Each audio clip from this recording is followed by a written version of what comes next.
So I'm going to talk a bit about blockchain, but mostly I want to talk about money.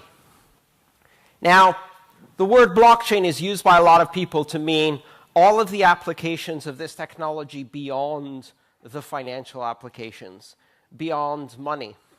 And I'm certainly one of the people who said in the very beginning that money is just the first app. So a lot of people are excited about all the things you can do beyond finance. However, I'm here to remind you of two things. One, money is the killer app. It is the killer app for Bitcoin, and Bitcoin is the killer app for blockchain technology.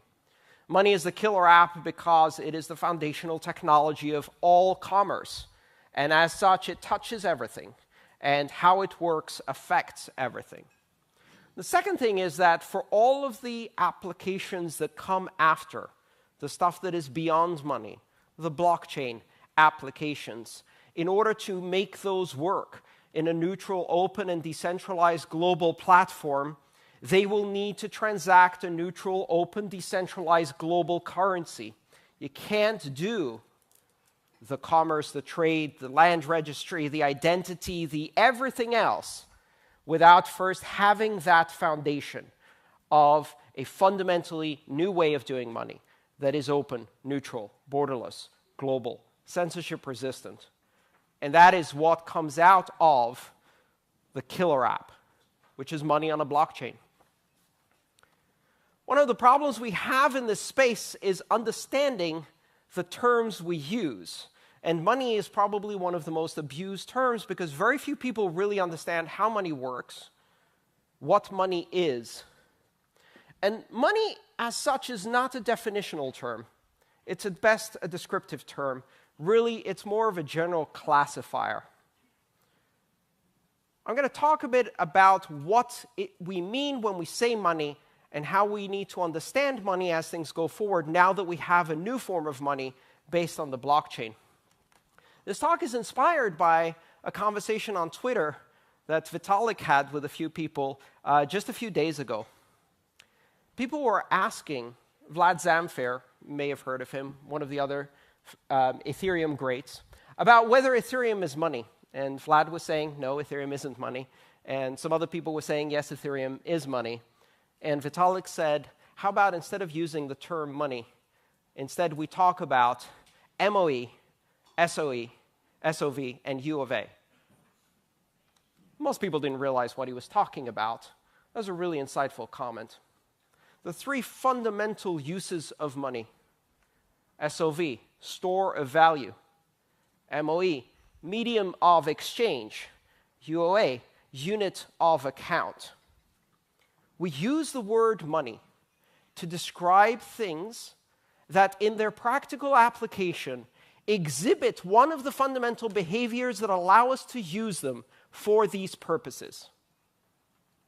And if you just use the term money in general, you may be having a conversation across purposes with other people because what you define as money may be colored by your perception of what you think the most fundamental aspect or use case of money is. Ever had a conversation with a gold bug?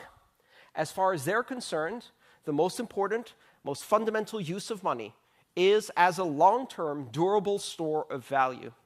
Therefore, the New Zealand dollar is not money. The US dollar is not money. Real money. Money made of gold. That's money. Right? But if you talk to many other people, gold isn't money because it's not very practical as a medium of exchange. And while we recognize that it has proven to be a durable store of value over time, it's not very practical as a medium of exchange. Don't believe me? Take some gold specie, go to your local bar, and say, "Do you take gold in here, matey?" Arr. Now, if it's a costume party, they'll probably appreciate that. Otherwise, they're going to ask you for New Zealand dollars or Visa. Is Visa money? Visa is a medium of exchange, but it doesn't represent a unit of account, nor does it represent a store of value. In fact, in many cases, it represents a form of debt.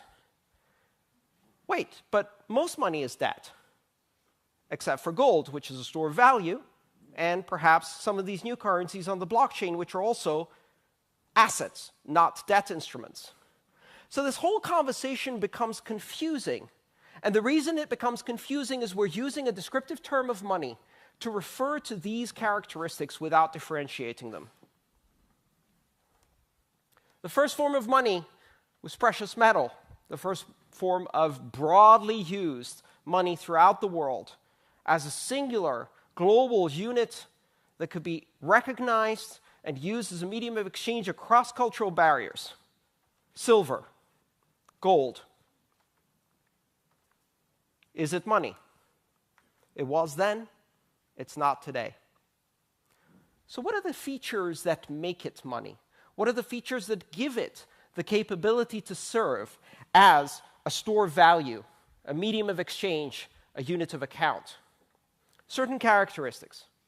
It has to be portable, right? There's a Polynesian tribe, Pacific Islanders, that used giant stones as money. Great store of value, poor medium of exchange. Thing weighs 20 tons.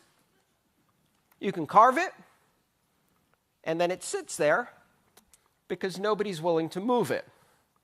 One of the stories that comes out of that is when, during transport for payment of debt between one village and another, transport by canoe across an island channel, canoe sinks, stone goes to the bottom of the ocean, and is still used as a medium of exchange because both tribes agree that it's still there. Bottom of the ocean, hasn't moved. Its ownership now belongs to the tribe where it would have arrived, and they still refer to it as a medium of exchange and base value on it. It doesn't matter, it's there. It fulfills the role because it has preserved scarcity, right? Scarcity is a fundamental consideration when you're trying to build a store of value. What are the other ones? Fungibility. The ability to have units of value that are indistinguishable from each other for legal purposes. The fact that it doesn't matter if your New Zealand dollar serial number ends in a 3 or a 5, it's still the same. It's legal tender, and you are legally prohibited from making discriminations based on that. You cannot say, in my store, I only accept New Zealand dollars that end in a 6 because I am compelled for religious reasons or whatever other crazy thing you want to do. You can't do that. Fungibility is a requirement under the legal tender laws. Why? Because without fungibility, currency ceases to be practical as a medium of exchange because you now have differential pricing. If you can differentiate between units, then one New Zealand dollar will be worth one New Zealand dollar, and another one that's less desirable because fewer locations will accept it will be discounted in the market and operate at a discounted rate, which now means you have to keep track of different values associated with different units of the same currency as they are discounted. That one was touched by a robber. That one was used by a drug dealer. That one has traces of cocaine on it. Actually, all of them have traces of cocaine on them and feces. But we still accept them at 100% value by law. Fungibility. There are half a dozen properties that give us the characteristics that make money suitable to fulfill one of the three fundamental functions that we understand. Unit of account is less easy to understand, but the fundamental concept there is that in a barter system, prior to the invention of money, one of the fundamental problems you have is that you have to keep track of the relative value of different commodities.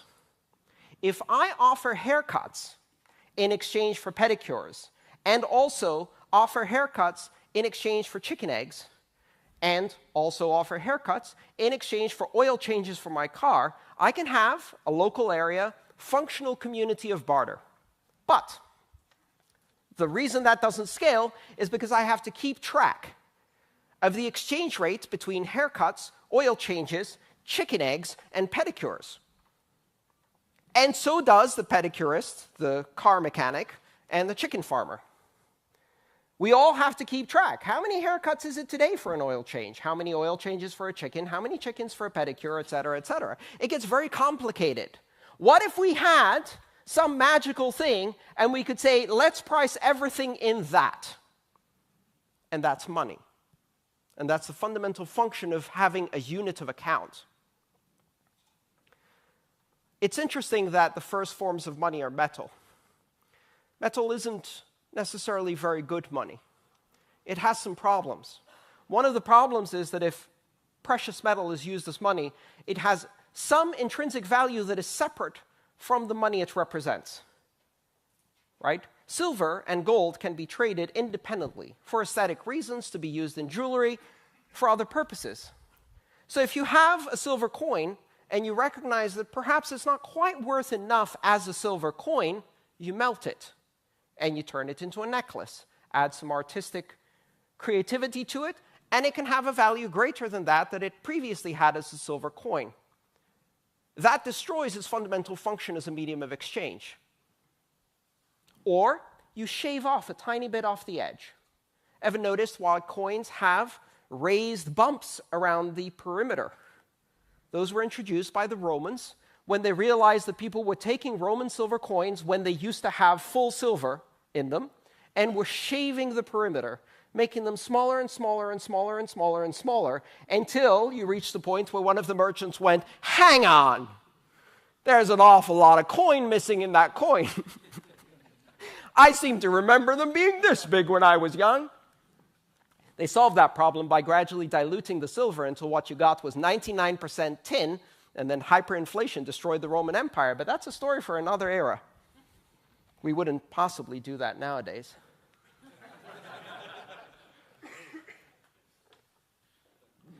Gold is a terrible metal to use as a medium of exchange, and one of the reasons it's terrible is it's because it's too damn soft.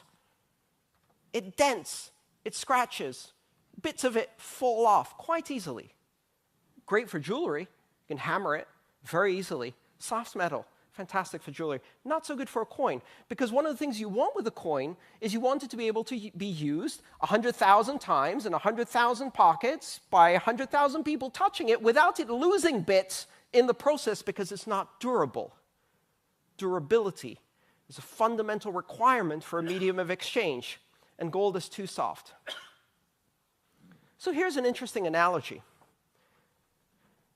Metals represented for humanity an era when we used the materials we found around us in the world and adapted them to the uses for which they fit. You don't make a spear out of gold, not because it's too expensive, but because you can't stab anyone with it because it's too damn soft, right?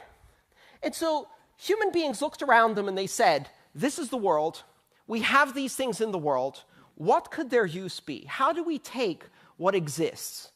Leather, iron, shells, bones, tusks, ivory, whatever.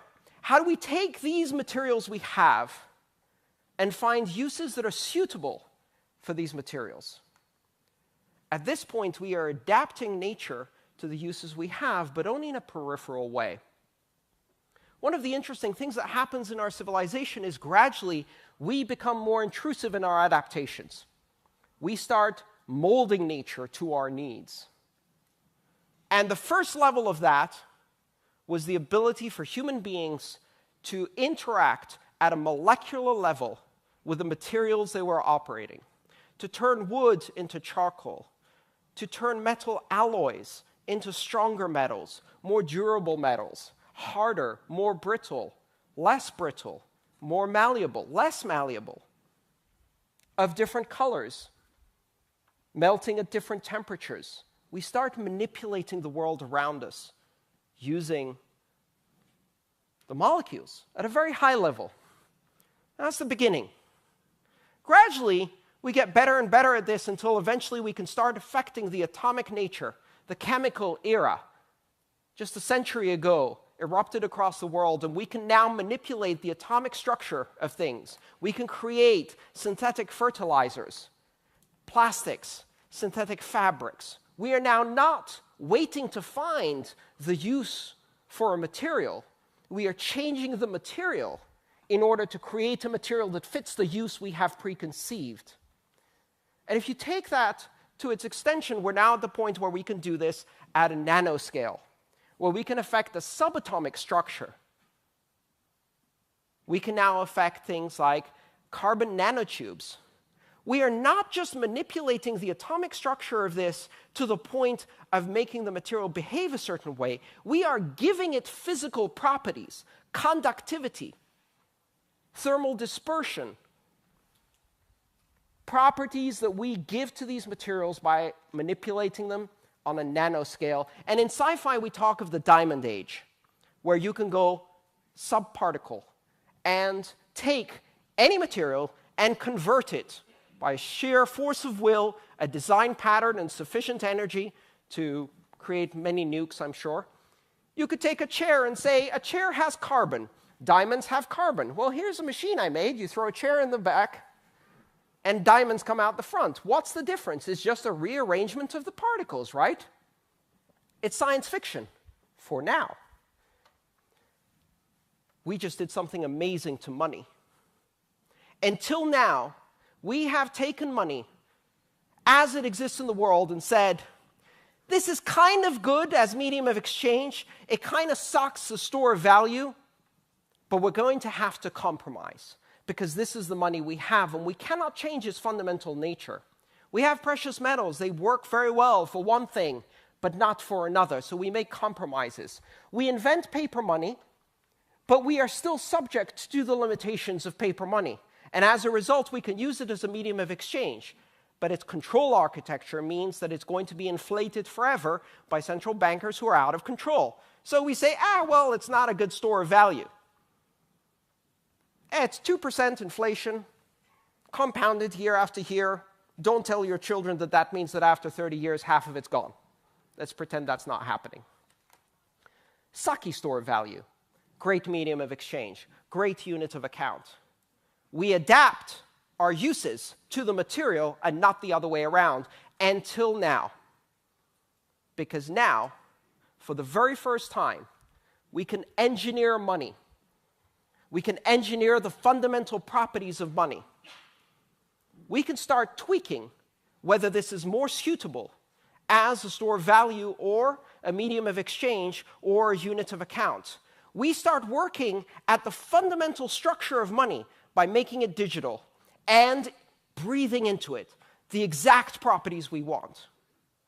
A monetary policy, fungibility, privacy, durability, resilience, transportability of unimaginable levels. We can whisk it across the world in seconds without sacrificing any of the properties that previously we would have to sacrifice. Instead of compromise, we engineer away the trade-off. Can we have it all? Can we have something that is simultaneously the most amazing store of value that ever existed, the most amazing medium of exchange, the most amazing unit of account? But wait, how about we invent some new characteristics of money that have never existed before? Now, our money is also fundamentally a universal ledger of transactions. Money never did that before. We never had a form of money that, in addition to being store of value, medium of exchange, and unit of account, was a universal ledger, an auditable, trackable ledger that can tell us where the money's been, how it's been used, maybe, or not, because we tweak the privacy dial up and say, guess what? Individuals should have privacy. Governments should have accountability. Let's tweak the dial. Let's reset that societal conversation and say no to surveillance. You have to tell us where you're spending our taxes. I don't have to tell you shit about where I'm spending my money because I did nothing wrong. And so we tweak that dial. And some people are brave enough to tweak it in ways that we didn't anticipate. We are engineering money for the first time. And the conversation comes up. And people say, is this new network, blockchain money, really money? Well, that depends. What do you mean by money, dear sir?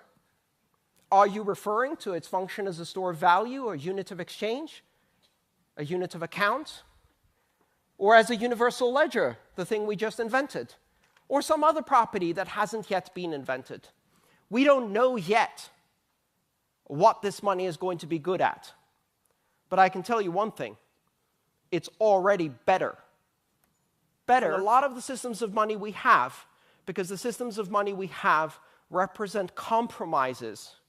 We have a thing, we call it money, and we take it with all of its faults and say that's the best we can do. We can do better now.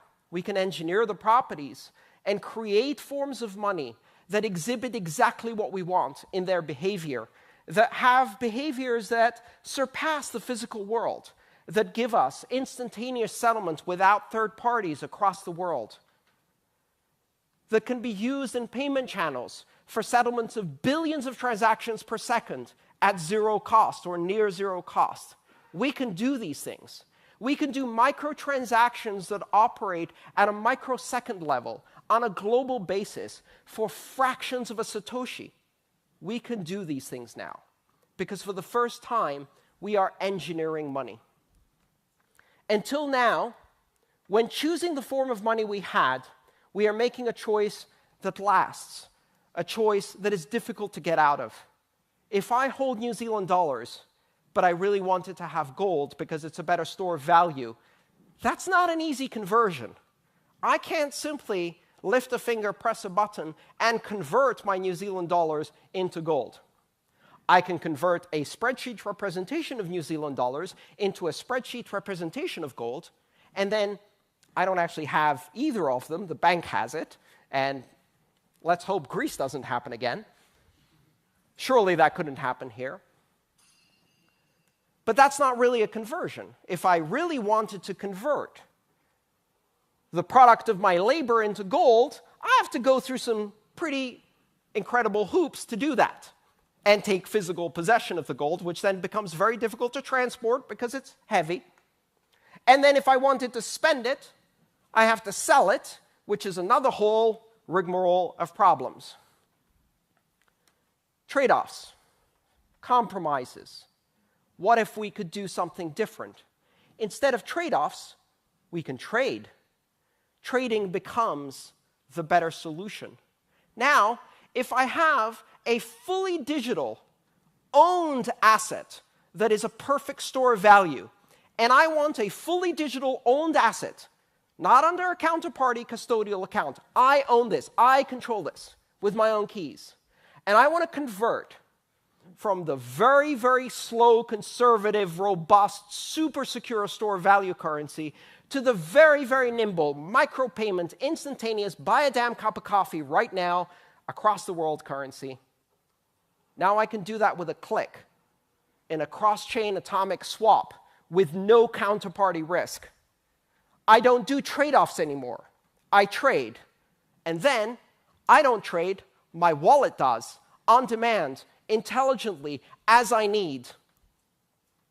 If I need to buy a cup of coffee, my wallet converts a sufficient amount of stored value into coffee. And then the remainder goes back into stored value in milliseconds. No trade-offs.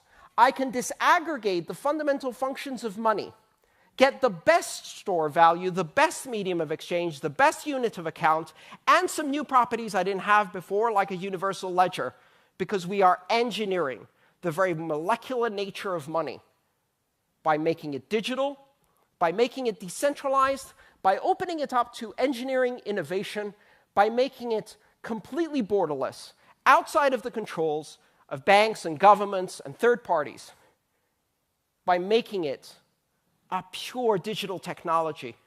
And money is technology. It is a value language. It is a system of symbolics that allows us to communicate value to each other. And until now, we've had just poor substitutes of this. Paper and precious metals and cards that give us access to debt in somebody else's spreadsheet if they will give it to us, if they're still solvent. And all of these inferior forces of money, all of these inferior forms of money will now have to compete. They will have to compete against this new form of blockchain-based, network-based, decentralized money that is engineered to deliver exactly the principles and features that we want. They're not going to compete very well. They don't get it. Right now, this seems like a glorious experiment. Hey, the banks will do blockchain too.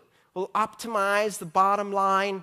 We'll re-centralize the decentralized. We'll co-opt it, give it a haircut, put it in a suit, present it up to the board, and we will park it in our innovation lab,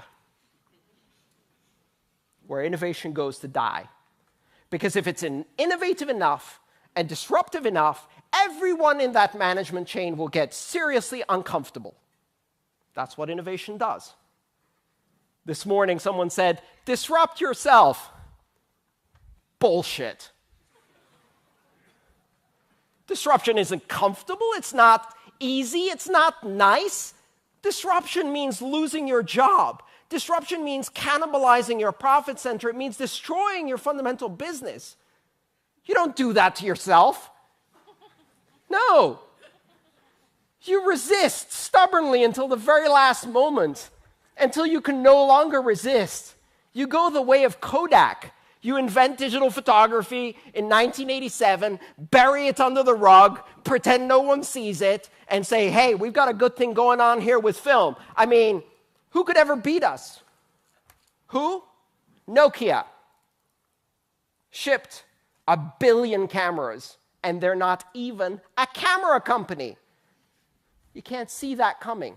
You can't protect from that. You can't co-opt and adjust to that level of disruption. Engineered currency, designed by a ragtag group of anarchist cypherpunk misfits who don't give a shit about your business plan, about your innovation lab, about whether you like it, whether the regulators will legitimize and add credibility and accept, because they are doing now for 8 years in Bitcoin and 3 years in Ethereum, laying down on the ground unassailable facts faster than anyone can keep up. And by the time the regulators figure out how to regulate 2009 Bitcoin, Zcash comes along and slaps them in the face. And who knows what's coming next? Lightning Network, payment channels, Raiden, smart contracts, 17 ICOs in the last 15 minutes. There are people at the SEC right now with their hair on fire going, what the hell just happened? I thought you said we were in charge. No one asked for permission. Guess what? That's what permissionless means. Permissionless doesn't mean present a business plan and hope someone funds you. Permissionless means write code, launch code, change the world, ask for forgiveness later. Maybe. Do not ask for permission. Engineered money just happened. It is a new form of digital money. This is the killer app. This will change everything. And eventually, amazing applications built on top of this incredible platform for global trust, this new organizational model for decentralized society that scales to fit the global needs of a global society, will be built. But first, we've got some amazing things to do to money, and they won't even see us coming. Thank you.